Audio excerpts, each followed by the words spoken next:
Essa é a apresentação da prática 1 da disciplina Equipamentos Médicos Hospitalares 2. O objetivo da prática é fazer um circuito de controle de temperatura modulado por uma PWM. A unidade de calor é composta por um transistor que recebe a PWM do Arduino e ativa o seu modo de saturação ou de corte. Quando em corte, a corrente vai para o resistor de aquecimento. Quando em saturação, a corrente não passa pelo resistor de aquecimento e acontece o resfriamento do mesmo. Observando os dados do datasheet, temos que a corrente máxima do coletor é de 100 mA e a corrente máxima da base é de 5 mA quando o transistor encontra-se em saturação. A partir daí, é possível calcular a resistência mínima do coletor, que é de 50 ohms, e a resistência mínima da base, que é de 1 kΩ. Para calcular a resistência de aquecimento, é necessário primeiro calcular a potência máxima, pois é na potência máxima que ocorre o aquecimento do resistor. O resistor ele tem a potência de 1/8, e assim a gente consegue encontrar a corrente necessária para gerar essa potência máxima, que é uma corrente de 25 mA. Agora podemos encontrar a resistência necessária para gerar essa corrente da potência máxima, que é uma resistência de 200 ohms.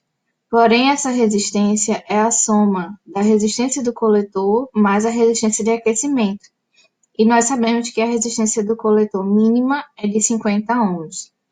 Por segurança, considerando a resistência do coletor de 60 ohms, temos que a resistência de aquecimento é de 140 ohms.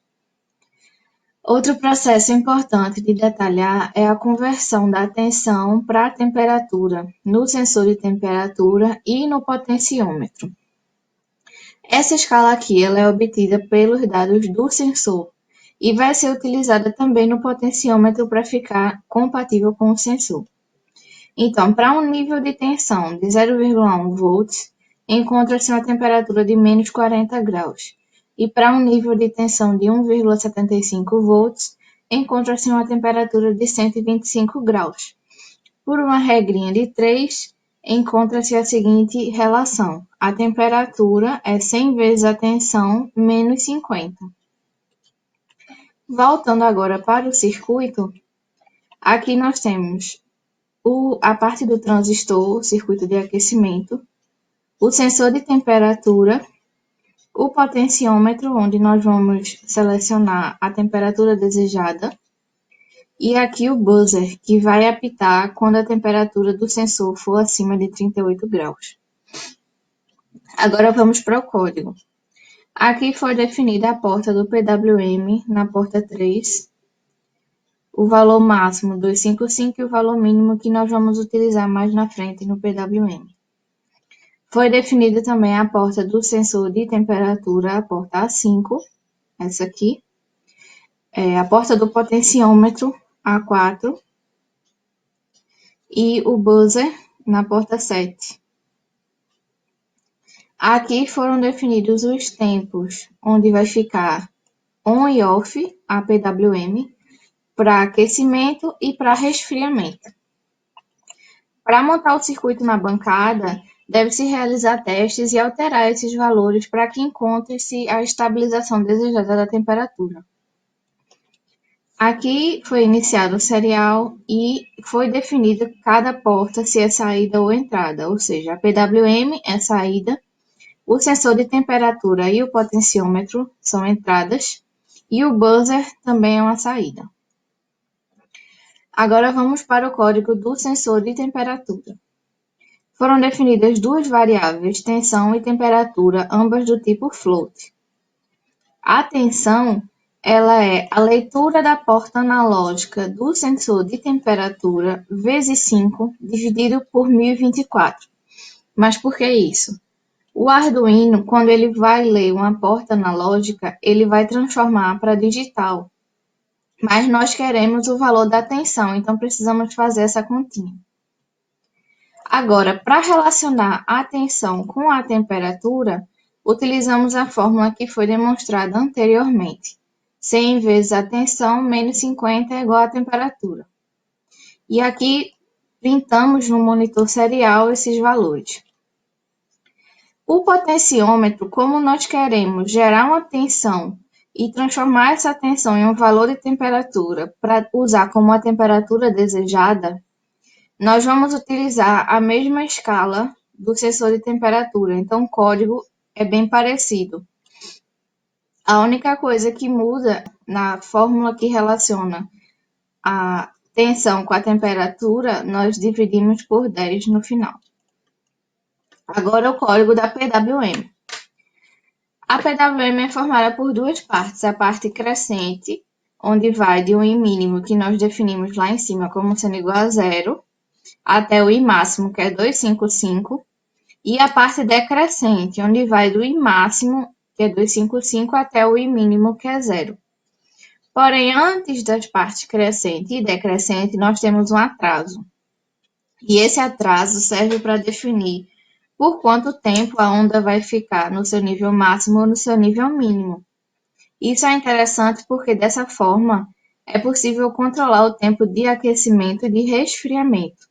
Então, se a temperatura for menor que a temperatura selecionada, precisamos aquecer.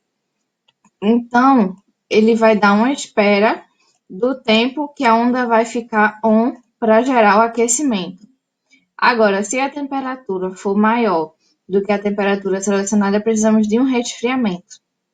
Então, vai dar uma espera do tempo que precisa ficar on para resfriar.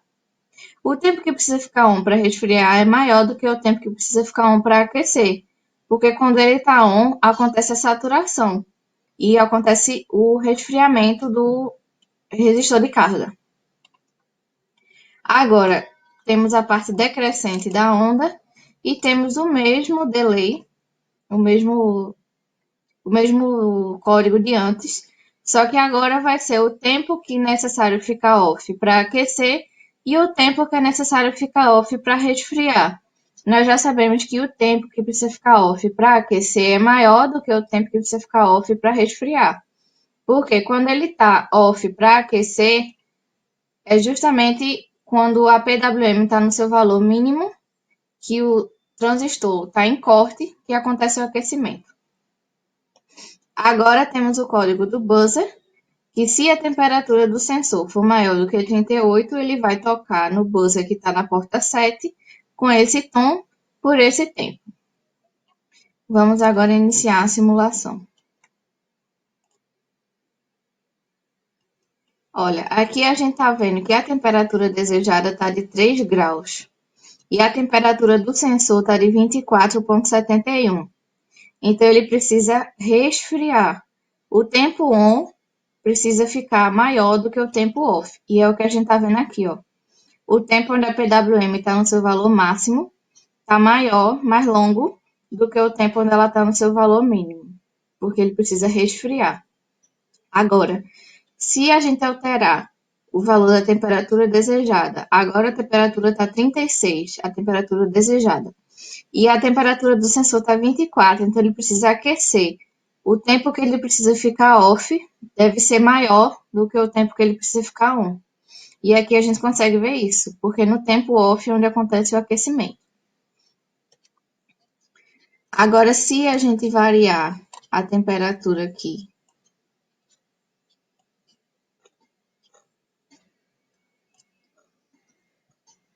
conseguimos ver o buzzer tocando. Talvez não dê para ouvir, mas dá para ver que ele está sendo ativado. E se eu diminuir a temperatura, agora a temperatura do sensor está abaixo de 38, o buzzer parou, porque ele só toca para temperaturas do sensor acima de 38. Aqui a gente consegue ver o chaveamento ocorrendo do transistor, que significa que ele está funcionando corretamente, e a corrente de potência máxima de 25 mA sendo atingida. E aqui a gente consegue ver a tensão que sai do sensor de temperatura, que é equivalente à temperatura que ele está medindo, ou seja, essa tensão é equivalente à temperatura de 16,89 graus.